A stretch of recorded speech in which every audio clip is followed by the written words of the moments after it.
खबरदार रहने के लिए चैनल को सब्सक्राइब करें और प्रेस करें बेल आइकन।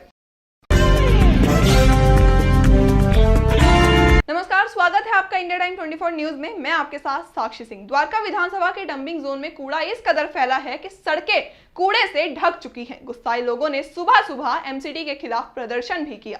देखिए हमारे सहयोगी प्रवीण की एक खास रिपोर्ट। स्वच्छ भारत मिशन का मजाक उड़ाती ये तस्वीरें कहीं और की नहीं बल्कि राजधानी दिल्ली की हैं। एरिया है वार्ड नंबर 33 का नसीरपुर रोड।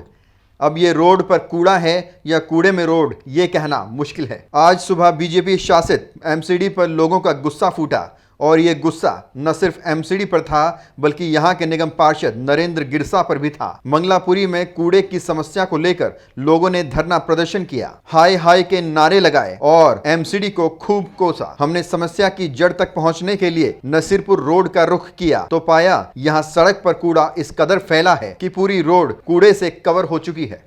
नमस्कार, आप देख रहे हैं इंडिया टाइम 24 न्यूज़। आपके साथ मैं हूं प्रवीण। स्वच्छ भारत अभियान एक ऐसा अभियान जो एक वक्त में सुपर हिट हुआ था क्योंकि तमाम नेता झाड़ू लगाते हुए नज़र आए थे। हम जब कभी भी एमसीडी के नेताओं से या अधिकारियों से बात करते हैं तो वो कहते हैं कि हर जगह वो साफ़ सफाई करा रहे हैं, उनके एरिए चमके हुए हैं, लेकिन किस तरह की साफ़ सफाई है वो आप मेरे पीछे देख सकते हैं। इस वक्त मैं मौजूद हूँ नसीरपुर रोड पर और नसीरपुर का जो नाला है उसके पास की ये जगह है। सामने आपको एक डंपिंग जोन नज़र आ रहा है, कूड़ा घर नज़र आ रहा है, लेकिन सारा कूड़ा घर के अंदर कूड़ा बिल्कुल भी नहीं है, लेकिन बाहर सड़क के पर जहाँ तक आपकी नज़र जाएगी वहाँ तक आपको कूड़ा ही कूड़ा नज़र आएगा। हज़ारों लोगों की आवाजाही यहाँ से लगातार बनी रहती है। सुबह बच्चे स्कूल भी जाते हैं और इस तरह के हालात देखकर साफ तौर पर समझ आता है कि किस तरह का स्वच्छ भारत अभियान हमारी राजधानी दिल्ली में चल रहा है। यहाँ के निगम पार्षद हैं Narendra Girsa, ward number 33S से, लेकिन उनका ये आरोप है कि बाकी वार्ड्स के जो लोग हैं, बाकी वार्ड्स के जो निगम पार्षद हैं वो अपना कूड़ा यहाँ डलवा देते हैं। उनकी वार्ड में वार्ड नंबर 33 में जो है 5 डंपिंग जोन है, उनका ये आरोप है। उनसे भी हमने बात की थी तो बताया था कि बाकी जो वार्ड के लोग हैं वार्ड के वहाँ का कूड़ा इनकी वार्ड में डलता है, जिसकी वजह से ये हालात बने हुए हैं। और स्वच्छ भारत अभियान का दावा करने वाली जो मुहिम थी भारतीय जनता पार्टी की, इस तरह के नज़ारे को देखकर लगता है कि वो पूरी तरह से जो है फेल हो चुकी है। कुछ लोगों से हम यहाँ बात करेंगे, उनसे समझने की कोशिश करेंगे कि इस तरह के हालात कब से बने हुए हैं। सर आप बताइए, ये जो हालात बने हुए हैं यहाँ पर, इतनी बदबू आ रही है, मच्छर हैं, बीमारी लगने का खतरा है, तो कब से बने हुए ये हालात और कौन जिम्मेदार? ये जिम्मेदार बीजेपी है। बीजेपी है। हम लोगों ने सफर करना चाह रहे हैं, हम लोगों ने अच्छा करना चाहते हैं कि देश के नारियों, बच्चे स्वास्थ्य में, शिक्षा में आगे बढ़े, ज्ञान बढ़े, इन लोगों ने चाहते हैं। कूड़ा है ये सिर्फ वार्ड नंबर 33 का है या फिर और भी वार्ड्स का है? वार्ड 30, 31, 32 के भी है और सारे। कितने दिन में उठता है यहाँ से कूड़ा? ये उठता है रोज, लेकिन ये जब डाल देते हैं रात में लाकर 12 बजे में डेली प्रतिदिन, और हम देखता हूँ डेली, और फिर वहाँ भी मैंने डालते हैं पूरा।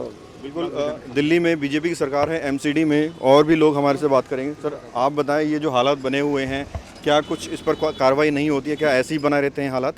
नहीं सर, होती तो है कार्रवाई, कभी कभी डिले हो जाती है। फिर रात में फिर कॉलोनी वालों का सर कूड़ा डेली आता है। सर पहले वहाँ तक का था, जहाँ रिक्शा देख रहे हैं आप, वहाँ तक का था सर इसका लिमिटेशन, लेकिन लोग वागों ने आके ना कुछ ट्रोलियों वाले ने कुछ वैसे सब कर सर यहाँ तक ले आइए।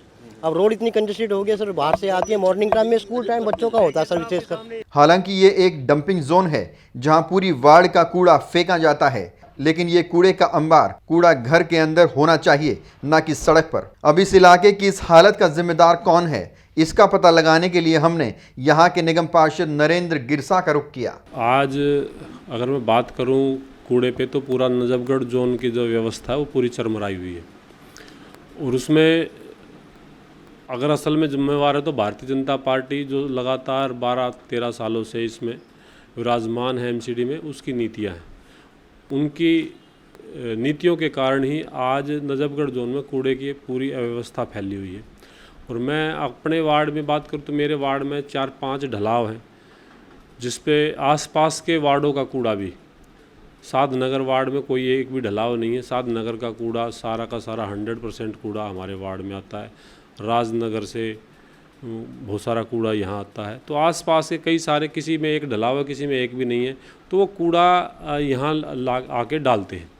और एमसीडी ये कहते हैं कि ढलाव जो है वो किसी वार्ड का ना हो के भाई वहाँ कूड़ा इकट्ठा करने का एक स्थान है। लेकिन हमारी डिमांड ये है कि भाई जब अगर कूड़ा इकट्ठा करने का एक स्थान है तो उस पर उठाने के भी लिए भी कोई ना कोई साधन की व्यवस्था होनी चाहिए। अगर आप उठवाओगे नहीं तो वहाँ जो आसपास के जो लोग रह रहे हैं उनका क्या कसूर है, उनकी स्थिति भी तो समझो ना। आज बरसात का मौसम है, बरसात के मौसम में अगर आप 3-3, 4-4 दिन तक कहीं से कूड़ा नहीं उठाओगे तो महामारी फैलने का डर है और पूरे क्षेत्र में गंदगी दूर दूर 100-100, 150-150 मीटर तक बदबू आती है। 2 स्थान हैं जो बड़े हमारे संवेदनशील स्थान हैं। अगर एक तो मंगलापुरी टर्मिनल है, सामने उसके सामने ही शमशान घाट है, उसके साथ में ही एक मस्जिद है जहाँ हज़ारों लोग नमाज अदा करने के लिए आते हैं जुम्मे की। और सबसे बड़ा इस क्षेत्र का शमशान घाट है जहाँ बहुत सारे लोग डेली प्रत्येक दिन वहाँ लोग आते रहते हैं। तो एक दूसरा नसीरपुर रोड पे है जहाँ बिल्कुल साथ में स्कूल है और उस पे भी। तो ऐसे ऐसे स्थानों पे अगर आप 4-4, 5-5 दिन तक कूड़ा नहीं उठाओगे तो कैसे मतलब लोग वहाँ रहेंगे। तो लोगों का ये आक्रोश फूटा, उन्होंने यहाँ आज रोड जाम किया, रोड को जाम किया। बाकी उन्होंने मेरे को बुलाया, मैंने उनको समझाया भी कि हम लगातार हाउस में, स्टैंडिंग कमेटी में, हर मंच पे हम ये डिमांड करते रहे हैं। और मैंने आज की फ़ोटो मेयर को, उस नेता सदन को, स्टैंडिंग कमेटी चेयरमैन को और अपने डीसी को, सभी जगह मैंने उनकी फ़ोटो भी भेजी है। नसीरपुर रोड पर इस वक्त हम बने हुए हैं और मेरे पीछे का जो नज़ारा है वो उसे देखकर आप वाकई हैरान हो रहे होंगे कि स्वच्छ भारत मिशन का जहां सपना देखा जाता है उस देश की राजधानी में इस तरह के हालात बने हुए हैं। और सबसे बड़ी बात यह है कि यहाँ ठीक बगल में एक स्कूल भी है। कैमरामैन से कहूँगा, लेफ़्ट साइड में जो आपको पेड़ नज़र आ रहे हैं, यहाँ एक एमसीडी का स्कूल भी है और स्कूल में जो देश का भविष्य है वो तालीम लेता है और उन बच्चों को इस नज़ारे से रूबरू हर रोज़ होना पड़ता है और देश का भविष्य यहाँ पढ़ रहा है और उसके ठीक बगल में हज़ारों तरह की बीमारियाँ पल रही हैं। कुछ लोग मेरे साथ हैं, उनसे बात करेंगे।